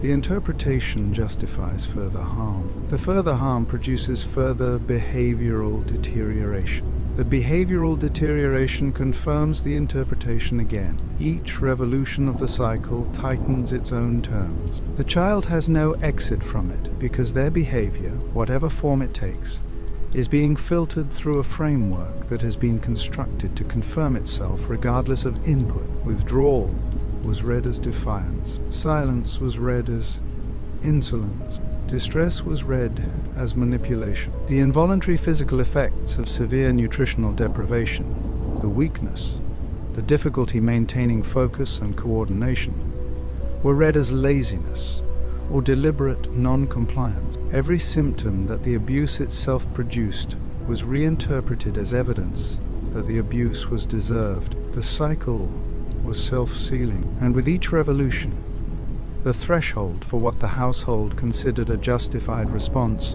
moved further in the direction that no threshold should ever move when the subject of the response is a child. Adrian had no mechanism to interrupt this. He was 7 years old. His world had contracted to the dimensions of a household that had defined him in terms he could not correct and could not escape. The feedback the loop was generating was not producing any signal that was reaching anyone outside those walls with enough force or clarity to compel action. And the people inside those walls were not positioned to recognize what they were doing, because the framework through which they were operating had removed the perceptual capacity to see it. This is not a dynamic that belongs exclusively to this household. What happened inside the Jones home during this period is a recognizable pattern. It is documented in abuse cases across geographic and demographic lines, across different family structures and cultural contexts, across cases investigated by different agencies in different countries over decades of child welfare research. The specific details change. The underlying mechanism does not. An adult constructs a narrative about a child that removes that child from the category of the vulnerable. The narrative becomes self-confirming. Escalation becomes self-justifying. The child's responses to harm are absorbed into the evidence for further harm, and the loop runs until something outside it intervenes, or until there is nothing left to intervene for. Recognizing this pattern is not a passive exercise. It has practical application in every professional context that places adults in proximity to children. A teacher who notices that a child's behavioral presentation has shifted significantly in a short period and understands this pattern will ask a different set of questions than one who simply responds to the surface behavior. A pediatrician who sees unexplained weight loss in a child and understands the physiological signature of nutritional deprivation will pursue a different line of inquiry than one who accepts the first explanation offered. A neighbor who observes that a child they used to see regularly has disappeared from ordinary view and understands what sustained isolation signals in this context will make a different decision about whether to act than one who simply notes the absence and moves on. The feedback loop that destroyed Adrian Jones from the inside is detectable from the outside. Not always, not easily, not with certainty in any individual case, but the behavioral signals it produces in children and the environmental conditions that surround and enable it are not invisible to trained and attentive eyes. The most consequential question this pattern raises is not whether it can be recognized. It is whether the people positioned to recognize it understand enough about what they are seeing to act on it before the loop completes. In Adrian's case, the loop had been running long enough, and the isolation had been dense enough that by the time the household's final period arrived, every internal check that might have interrupted it was gone. The external checks had been cycling through documentation without producing removal. The internal architecture of the household had been constructed to sustain the loop, regardless of what Adrian did or did not do. There was nothing left between where things were and where they were going. There was nothing left to interrupt. That is where the previous part of the story left this story. And that is precisely where this part of the story begins. Not at the approach to the final period, not at the moment when things began to worsen. At the point of arrival, the point where every process documented across the preceding story had completed its work, and the result of that completion was visible in the physical condition of a 7-year-old child whose body had been subjected to more than it could absorb, and was communicating that fact in the clearest language available to it. The final months of Adrian Jones's life are reconstructed from investigative findings. What those findings describe is not a sudden deterioration. There was nothing sudden about it. The physiological process documented in the previous part of the story had been running long enough and had progressed far enough that by the period this part of the story addresses, It had moved beyond the stage at which any form of quiet in-home care could have reversed it. The body had passed the threshold where rest and food, offered without urgency or medical supervision, could undo what had been done. What it required was immediate, sustained, professional medical intervention. That intervention was not coming. No one in a position to provide it knew it was needed, and no one who knew it was needed was in a position to provide it. The human body, under conditions of sustained and severe deprivation, does not collapse in a single moment. It conserves. It makes internal calculations that the conscious mind has no access to and no control over, redirecting whatever resources remain toward the functions most essential to continued survival and drawing down everything else. Organ systems that depend on adequate energy supply to maintain full function begin operating below that threshold. The body's regulatory capacity narrows. Its tolerance for additional stress, physical or environmental, diminishes to a point where conditions that a healthy child's system would manage without difficulty become conditions that the depleted system cannot accommodate. Adrian's world, by this stage, had contracted to a single space within the household. The confinement that story previously documented in its development had reached its terminal form. There was no movement between spaces. There was no access to the shared rhythms of the household. There was the space he occupied and the conditions of that space.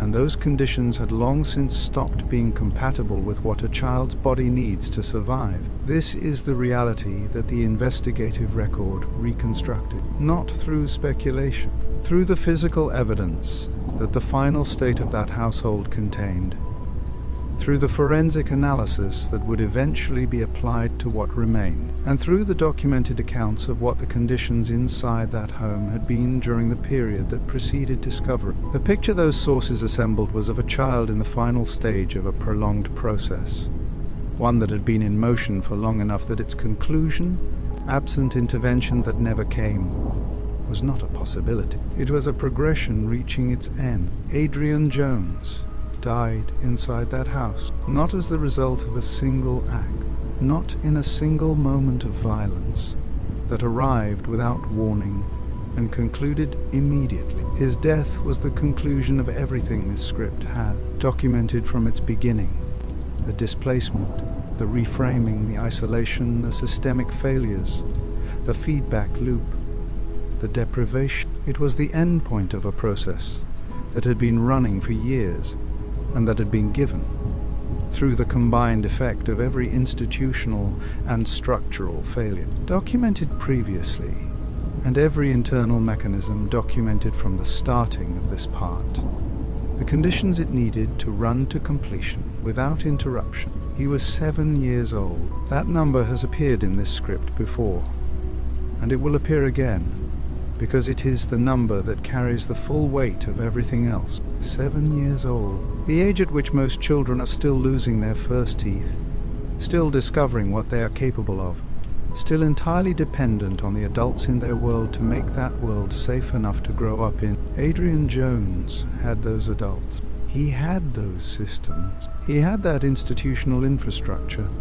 built specifically for children in exactly his circumstances, and none of it reached him in time. When a child dies, there is a call that must be made, not merely as a legal requirement, though it is that, not merely as a social obligation, though it is that too. It is the call that every person present at the death of another human being, under any circumstances, understands must be made. It is the acknowledgement that what has occurred is beyond the capacity of those present to contain within themselves. It is the point at which the private becomes accountable to the world outside it. That call is so fundamental to how human beings respond to death that its absence is not a neutral fact. It is a decision, and decisions carry information about the people who make them. No call was made. Following Adrian's death, no emergency services were contacted. No medical personnel were summoned.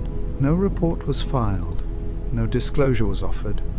No attempt of any kind was made to bring the fact of his death to the attention of any person or institution outside the walls of that household. The absence of that call is not a detail. It is evidence of the clearest kind about what those present understood regarding the nature of what had occurred and what accountability for it would require. Consider what the decision not to call actually communicates. A caregiver who believes, genuinely, and without qualification, that a child in their care has died from causes entirely outside their responsibility does not calculate whether to call for help.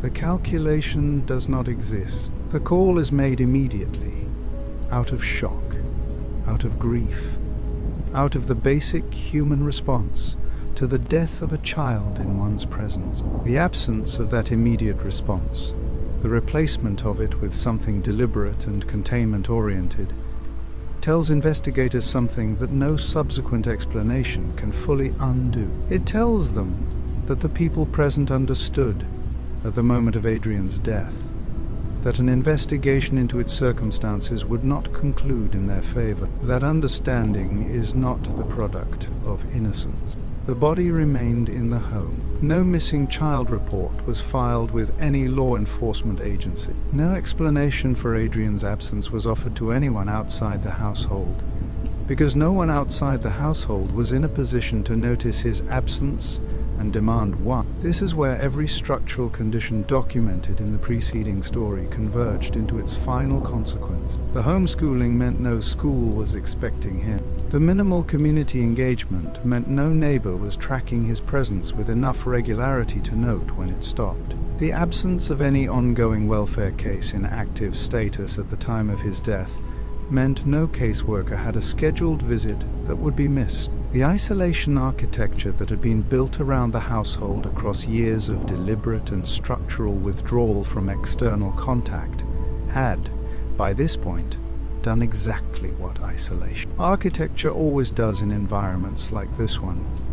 It had made the household invisible to every person and institution that might otherwise have noticed what was no longer present within it. Adrian's absence produced no alarm outside that house, not because no one cared, because the conditions had been constructed, over years, in ways that left no one positioned to notice in the first place. That is the ultimate cost of the systemic failures documented previously. Not simply that they failed to protect Adrian while he was alive. They also constructed the conditions under which his death could go unnoticed for a significant period.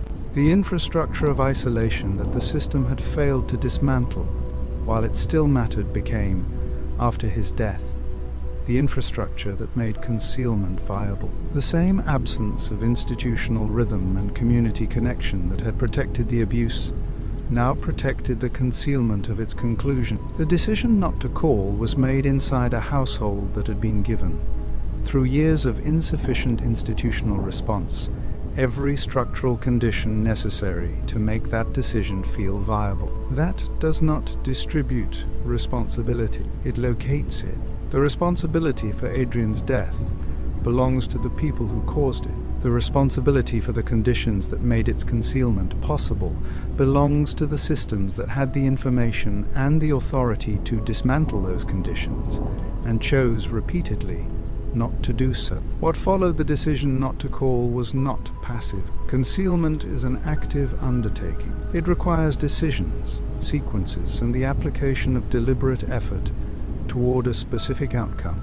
In the period following Adrian's death, the people responsible for it made choices that reflected an awareness of consequence, an understanding that discovery was a risk to be managed, and a calculated orientation toward preventing that discovery from occurring. Those choices are documented in the investigative record. They are examined here not to generate revulsion, but to be understood for what they reveal about intent, about awareness, and about the deliberate nature of what occurred inside that household in the period following a child's death. Adrian's remains were disposed of on the property. The specific method of disposal and the use of the property's physical characteristics to facilitate concealment are part of the investigative record.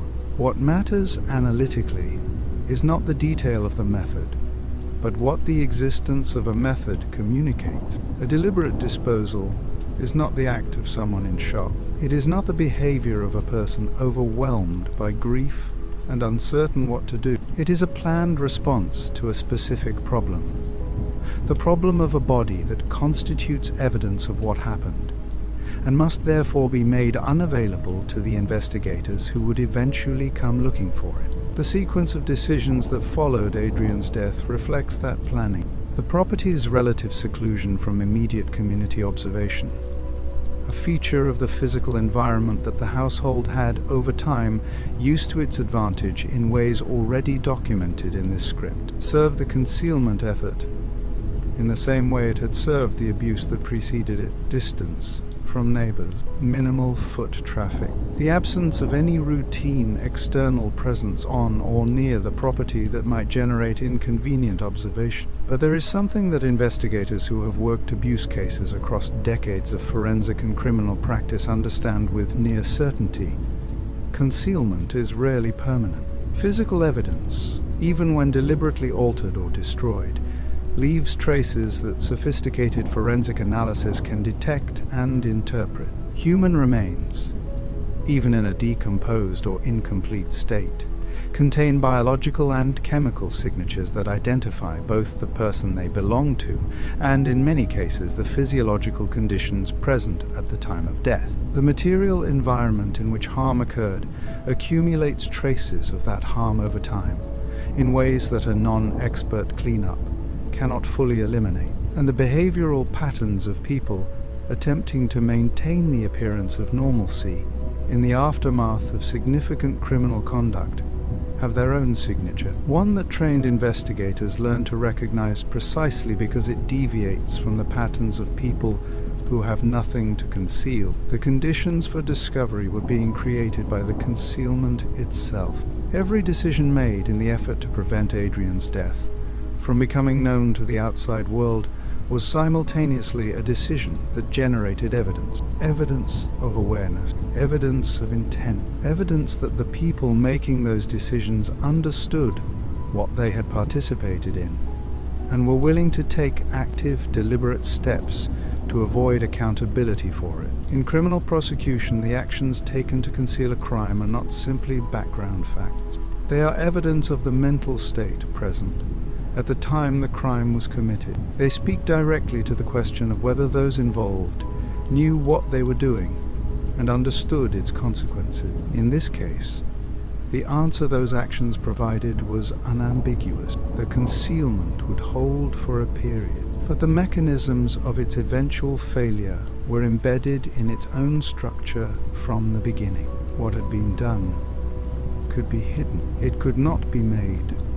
to have not happened, and the physical reality of what remained was waiting, with the patience that physical evidence always maintains, for the moment when someone looked in the right place. Silence, in the context of a missing child, is not neutral. It is a condition with a cause, and the cause can be read by anyone who understands what questions to ask, and why the answers to those questions are not arriving. For the period following Adrian's death, the silence surrounding his absence was total, not a silence interrupted by partial reports or incomplete disclosures. Total. No welfare check was initiated by any agency. No inquiry was made by any institution. No neighbor contacted authorities to report that a child they had previously seen, however infrequently, was no longer visible. No family member outside the immediate household raised an alarm through any formal channel that generated a documented response. The world outside the Jones household continued its ordinary operations without any signal that something within that household required investigation. The reason for that silence was not indifference. Most of the people who might have been positioned to notice Adrian's absence were not indifferent. They were simply not positioned. The structural conditions documented across this entire script had, by the time of his death, eliminated virtually every mechanism that might have generated the kind of routine, external awareness necessary to detect his disappearance. No school held a record of his enrollment. No attendance system flagged an unexplained absence that required follow-up. The decision to homeschool had removed him from the one institutional framework that produces, as a matter of its basic operational function, a daily accounting of a child's presence. Schools are not simply educational environments. They are also, in their most fundamental structural role, a daily census of children. A child who does not appear generates a question. That question, under most circumstances, generates a response. Adrian's removal from that system had eliminated the question entirely. There was no record to reflect his absence because there was no record of his expected presence. No neighbor had maintained enough routine contact with the household to register the shift. The minimal community engagement, documented earlier in this script, had produced exactly the outcome that minimal engagement always produces: a neighborhood that was aware of the household's existence without having any meaningful knowledge of its interior life or the people within it. Awareness without knowledge is not a foundation for concern. It is a foundation for the assumption that things are as they have always appeared to be. The appearance had always been unremarkable. It remains unremarkable now. Nothing about the external presentation of the household had changed in a way that registered as requiring attention. No open welfare case existed in active status. The cycle of investigation and closure documented in the previous part of this story, at the time of Adrian's death, left no active institutional thread connected to the household. The agencies that had been involved were not currently involved. The files that bore his name were closed. The threshold that had never been reached had simply not been reached, and in the absence of a new report to trigger a new cycle, the system had no mechanism to maintain awareness of a household it had already processed and released from active oversight. The silence that surrounded Adrian's disappearance was therefore not the silence of a world that looked and did not see. It was the silence of a world that had been structurally arranged through the accumulation of every decision documented in this script to not look at all. Every layer of isolation, institutional and social and physical, had served its final purpose. The abuse was over, the concealment was in place, and the infrastructure built across years of deliberate withdrawal from external contact was holding. This is the moment in the story where the connection between what the system failed to do and what the concealment was able to achieve becomes impossible to view as coincidental. The same gaps that had prevented intervention became the gaps through which concealment moved without friction. They are the same gaps. The silence after Adrian's death and the silence that had surrounded his suffering during his life were produced by the same structural conditions, maintained by the same institutional failures, and enabled by the same absence of the routine external visibility that every child depends on for their protection. If you work in education, share this video with a colleague. If you work in healthcare and you see children, share it with someone in your practice. If you work in child welfare, social services, or any professional context that places you in proximity to families with children, share it with someone who does the same work. Not because sharing a video changes a system, but because the people closest to at-risk children are, in the majority of cases, the first available line of response. And that line can only function if the people standing in it understand what they are looking for, what absence looks like, and why the silence around a child who has disappeared from ordinary view is not a neutral fact.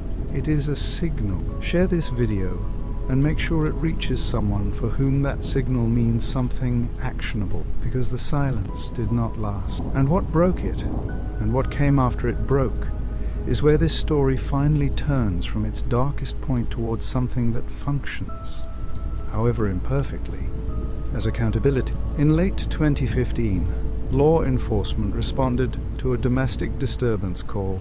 The call involved Michael and Heather Jones. It was not, at the moment of its receipt, a call about a missing child. It was not a welfare concern filed by a neighbor who had finally noticed something wrong. It was not a report generated by any of the institutional channels that had been processing concerns about the Jones household for years. It was a domestic disturbance, the kind of call that law enforcement agencies receive in volume, categorized by established protocol, and respond to with the personnel and procedures appropriate to the reported situation. Nothing about the nature of the call, at the point when it was received, indicated that it would become the entry point into one of the most thoroughly documented child welfare failures in the state's history. But investigations do not always begin where they are expected to, and what law enforcement encountered during the course of responding to that call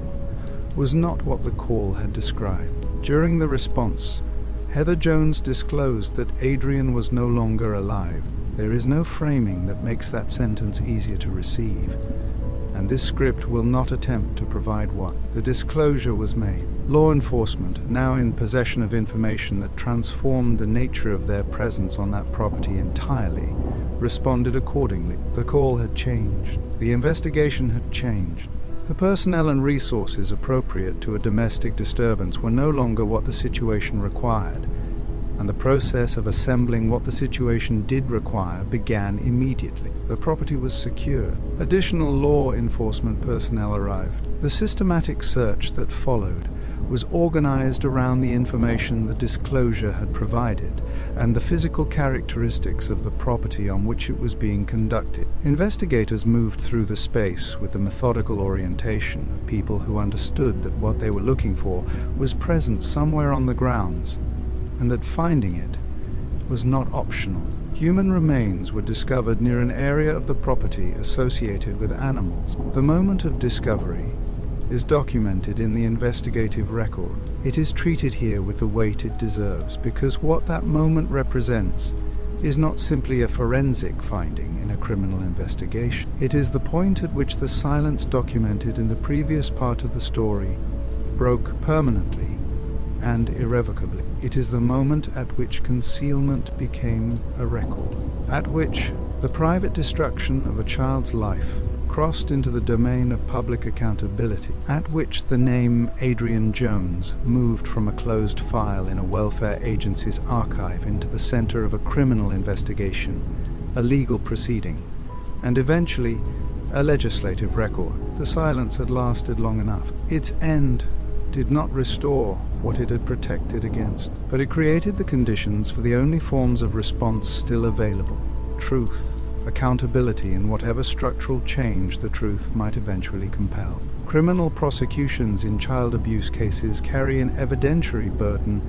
that is among the most difficult in the legal system. The harm in these cases typically occurs behind closed doors, in the absence of neutral witnesses, in environments specifically structured to prevent the kind of external observation that produces the most reliable evidence. Prosecutors building such cases frequently work with medical testimony, behavioral documentation, and the statements of parties whose credibility will be challenged at every available opportunity. The result is often a case built from fragments, each piece individually contestable. The argument for conviction assembled from the cumulative weight of many imperfect evidentiary components rather than from a single definitive piece of proof. The case against Michael Jones and Heather Jones was not built that way. What investigators recovered from devices inside the home when they conducted their search provided something that child abuse prosecutions rarely have access to: direct visual documentation, recorded material that had been created within the household and stored on devices that law enforcement was now in a position to examine. That material did not require interpretation, did not depend on the credibility of any witness, and could not be reframed by any alternative account offered by the people who had created it. It showed what it showed. It was time-stamped, it was recoverable, and it corroborated in ways that no narrative conflict could undermine. The pattern of harm that the investigative record had been accumulating for years without ever reaching the evidentiary threshold that would have compelled removal while Adrian was alive. The same digital record also provided investigators with the data necessary to reconstruct a precise timeline, not an approximation. A documented sequence of events with timestamps that allowed investigators to establish when specific conditions existed inside the household, when specific things occurred, and how the period between Adrian's death and the disclosure aligned with the physical and forensic evidence recovered from the property. Timeline evidence in a case involving concealment carries its own prosecutorial weight. It is the difference between arguing that something happened and being able to show when it happened, and what occurred in the intervals between. Physical evidence from the interior of the home confirmed the conditions described by the investigative record, and the digital material, areas consistent with confinement, environmental conditions that aligned with the deprivation documented in the welfare history, signs of prolonged neglect embedded in the physical fabric of the space where Adrian had been kept. The household that had been presented to caseworkers during welfare visits as a managed and functional environment was,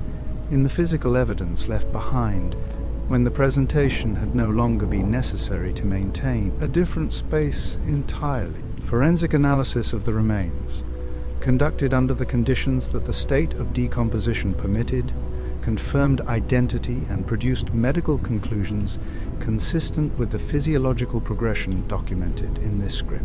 Severe and sustained deprivation. A body that had been subjected to conditions incompatible with survival over a period long enough to produce the physical findings that the forensic examination documented. The remains told the story that the household had spent months attempting to prevent from being told. The case that this evidence assembled left both defendants without a viable path to contest the core factual record. Michael Jones pleaded guilty. Heather Jones pleaded guilty. Both were sentenced to life in prison. Those 4 sentences carry the weight of everything that preceded them in this script. They are the legal conclusion of a case that began in its earliest traceable form, with a child placed in a household that the system was supposed to be watching. They are also, and this distinction matters, only one form of the accountability that Adrian's case eventually produced. The criminal convictions address the conduct of the individuals directly responsible. They did not address the conduct of the institutions that had every opportunity to interrupt what those individuals were doing, and failed to do so. That accountability came through a different process. The criminal justice system is designed to hold individuals accountable for specific acts. It is not, in its primary function, a mechanism for examining the institutional conditions that allowed those acts to occur. It does not ask whether a system failed. It asks whether a person committed a crime. The answer to the second question in this case was documented, pleaded, and sentenced. The answer to the first question required a different forum. That forum was civil litigation. Members of Adrian's family brought civil actions against the state agencies whose documented contact with the Jones household across the years of welfare involvement examined in Section 2 had not produced the intervention that his situation required. The legal argument was not that caseworkers had acted with malice or deliberate indifference in any individual instance. It was that the system as a whole, given the information it possessed, the reports it had received, the investigations it had conducted, and the closures it had repeatedly authorized, had failed to perform the protective function it existed to perform. That failure, the argument held, was not incidental to Adrian's death. It was causally connected to it. A system operating within its own standards and with the information it had would not have closed those files. A system that closed those files anyway bore responsibility for the consequences of that closure. Settlements were reached with the relevant agency. The terms of those settlements are part of the public record of the case. Their existence is significant, not primarily as a financial matter, but as an institutional acknowledgement. When a state agency settles a civil action brought on behalf of a child whose death followed years of documented contact with that agency, The settlement represents something beyond the resolution of a legal dispute. It represents a formal, if implicit, recognition that the system's performance in this case fell short of what it was required to provide. That recognition is not the same as a verdict. It is not a finding of liability in the strongest legal sense, but it is a form of institutional accountability that the criminal proceeding, by its nature, was not designed to produce. The legislative response to Adrian's case produced something more durable than a settlement. The reforms introduced in Kansas in the aftermath of the case, referred to collectively as Adrian's Law, addressed specific and identifiable gaps in the child welfare framework that the case had exposed. The requirements governing in-person welfare verification were strengthened, establishing clearer and more enforceable standards for what caseworkers must directly observe and document when conducting home visits, rather than relying on the accounts of the adults present in the household. Cross-agency and cross-state information sharing protocols were examined and revised, with the jurisdictional fragmentation documented in Section 2, directly informing the changes made to how case history is required to travel when families relocate across state lines. Supervisory accountability in case management was increased, creating additional layers of review for decisions to close cases involving children with documented histories of reported abuse. These reforms are real. They are not cosmetic. They address specific structural vulnerabilities that the Jones case exposed with documentary precision, and they represent the kind of targeted legislative response that is only possible when a case has been examined completely and honestly enough to identify exactly where the system's architecture failed. But this script has maintained an honest voice throughout, and that voice does not stop here. Adrian's Law does not eliminate the conditions that made his case possible. It addresses some of them in the jurisdiction where his case occurred, with the political and institutional will available at the time of its passage. The interstate information sharing problem exists in other states with different legislative frameworks. The controlled presentation problem exists in every jurisdiction where home visits are the primary investigative tool. The isolation created by removing children from mandated reporter environments exists wherever homeschooling operates without adequate welfare oversight. The threshold problem, the one that sits at the center of Section 2, exists wherever removal remains legally and procedurally positioned as a measure of last resort without sufficient structural recognition of what the cumulative record, as opposed to any individual investigation, is actually saying. Reform is not a resolution. It is a step in a direction that the full distance still requires traveling. Adrian Jones deserved a system that did not need reforming after his death to do what it should have been doing while he was alive. He deserved the version of that system that the reforms were designed to create. He did not get it. The reforms are named for him because naming them for him is the least that could be done, and because names carry weight when the systems beneath them are being held to account. His name is now attached to law. It should always have been attached to safety. Adrian Jones lived for 7 years. In those 7 years, he was a real child with a quiet face, and a life that had been rearranged by forces far larger than anything a small child can navigate or resist. He was photographed in his earliest years in the ordinary way of children who belong to worlds safe enough to grow up in. He entered a family court proceeding he had no knowledge of, and emerged from it with a placement that would define every subsequent year of his life. He was in the files of child welfare agencies in 2 states. He was the subject of formal reports, opened investigations, documented findings, and closed cases. He was present in the institutional record in a way that should have been sufficient to protect him. It was not sufficient. That insufficiency is not, at this point in the script, a mystery. Its mechanisms have been examined in full. The controlled presentation of the household during welfare visits, the absence of neutral observation spaces created by the removal from school, the conflicting adult narratives that introduced enough ambiguity to stall decisive action, the jurisdictional fragmentation that converted a pattern into isolated episodes, the repeated case closures that normalized risk and widened the operational space available to the adults causing the harm, the feedback loop that turned the symptoms of abuse into justification for further abuse, the isolation architecture that made his death as invisible to the world as his suffering had been. None of these mechanisms are unique to this case. That is the lesson that must outlive this story and every specific detail within it. The conditions that produced Adrian Jones's death are not the product of a single aberrant household in a single aberrant jurisdiction that has since been identified and corrected.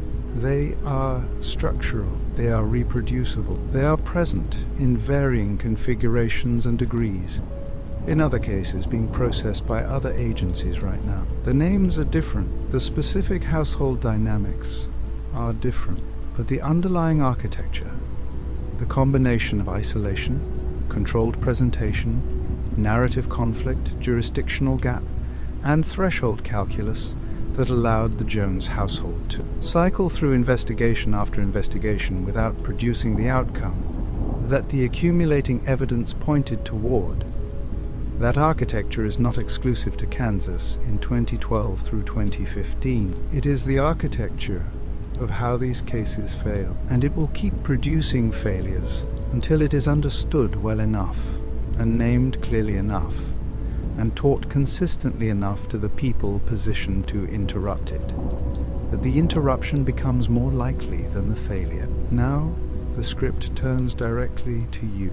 Not to the system, not to the agencies, not to the legislators considering the next round of welfare reform. To you, specifically reading or listening to this right now. What would you do if you suspected a child in your community was suffering? Hold that question without dismissing it. Do not answer it with what you would like to believe about yourself. Answer it with the honest assessment of what you would actually do in the specific situation, with the specific uncertainty and discomfort and social friction that suspicion without certainty always produces, because the gap between what people believe they would do and what they actually do in those moments is one of the most consistently documented phenomena in the psychology of bystander behavior. People consistently overestimate their likelihood of acting and underestimate the force of the social and psychological pressures that make inaction feel reasonable in the moment.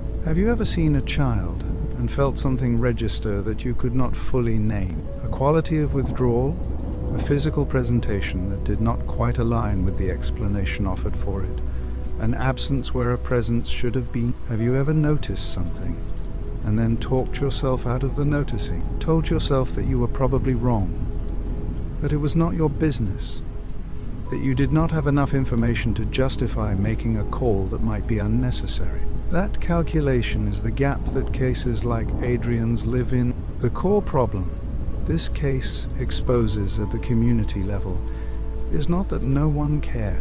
It is that caring, in the absence of action, does not protect anyone. The neighbors who may have registered something and said nothing were not malicious. The adults in Adrian's extended circle who did not see the full picture were not deliberately withholding their concern. But the children who need protection the most are almost never the children whose situations are clear and unambiguous. They are the children whose situations are uncertain, uncomfortable, and socially complicated to engage with. They are the children whose caregivers have coherent explanations and confident presentations. They are the children about whom the question is, am I really seeing what I think I am seeing? The answer to that question does not require certainty. It requires a phone call.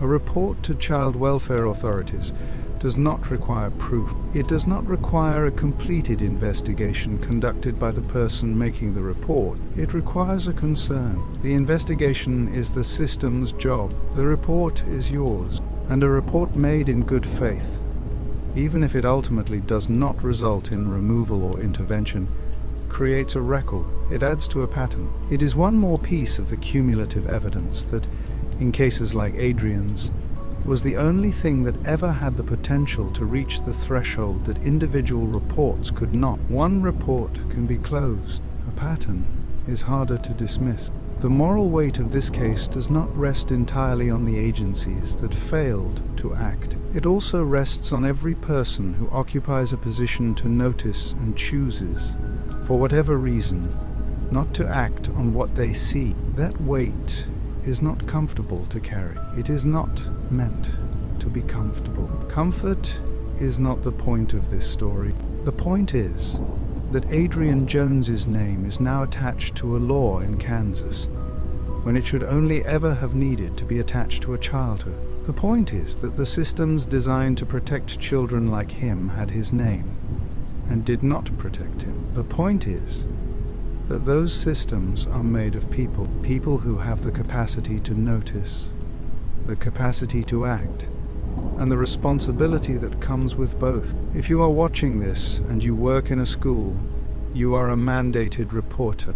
You already know what that means legally. This script is asking you to also know what it means morally. If you are watching this and you are a pediatrician, a nurse, a social worker, a coach, a neighbor, a family member on the outer edge of a household that does not feel right when you think about it carefully, this script is asking you to act on that feeling before it becomes a case study. Adrian Jones cannot be protected now, but the next child, whose file is open in an agency somewhere, whose household has been visited and assessed and not yet reached the threshold, whose world is contracting around them while the institutional record grows, that child is still inside a timeline that has not concluded. That child's story does not have to end the way this one did. What you do with what you have just heard is part of how that story goes. This video exists because that conversation matters. If it reached you, help it reach further. Like this video so the platform puts it in front of more people. Leave a comment with what you believe needs to change most urgently in the systems designed to protect children. Because those comments are read, they form part of a public conversation that has influence beyond this screen. And your perspective inside that conversation has value. Share it, not as content, but as information that belongs in front of people who can do something with it. And if you are not already subscribed to Bedtime Black File Stories, subscribe now, because this channel exists to tell these stories with the honesty and completeness that they deserve. And there are more of them that need to be told the same way. Thank you for spending your night with Adrian Jones' case. Have a restful repose. What story would you like me to tell? Let me know in the comments. See you on the next one.